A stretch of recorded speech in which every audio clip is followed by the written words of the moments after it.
जय श्री गणेशा मित्रांनो। तर मित्रांनो, संकष्टी चतुर्थीच्या तुम्हाला खूप खूप शुभेच्छा।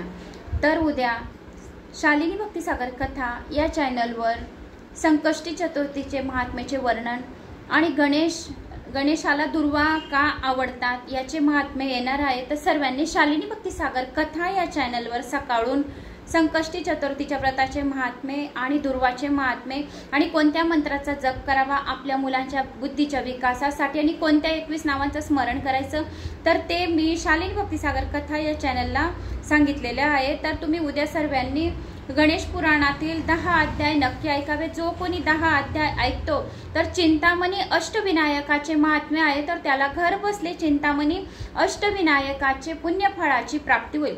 तर गणपतीच्या तरी पण 21 नावांचं कोणत्या 21 नावांचं पठण आपल्याला करायचं आणि श्रवण करायचंय।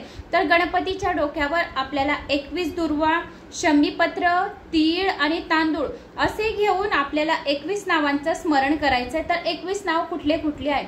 सुमुख, एकदंत, कपिल, गजकर्ण, लंबोदर, विकट, विघ्न विनाशक, विनायक, धूम्रकेतु, भालचंद्र, गणाध्यक्ष, गजानन, गणंजय, गणपती, हेरंब, धरणीधर, महागणपती, यक्ष, वरद, श्रीप्रसादन, अमोघ सिद्धी, अमित, मंत्र, चिंतामणी, विधी, सुमंगल, बीज, आशापूरक, वरद, शिव, कश्यपनंद, वाचसिद्धी, दोंडी विनायक, दुर्वा विनायक, चंडी विनायक, देहली गणपती नमो नमः।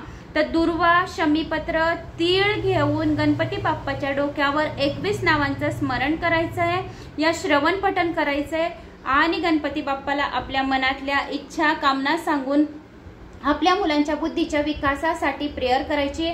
तर असे तुम्ही 21 नावं गणपती बाप्पाच्या स्मरण करा या श्रवण करा, तरी पण गणपती बाप्पा आपल्या सर्व विघ्नांचा नाश करतो, सर्व संकटांचा नाश करतो आणि आपल्या मनातील सर्व इच्छा कामना आपल्या मुलांच्या सुद्धा पूर्ण करतो।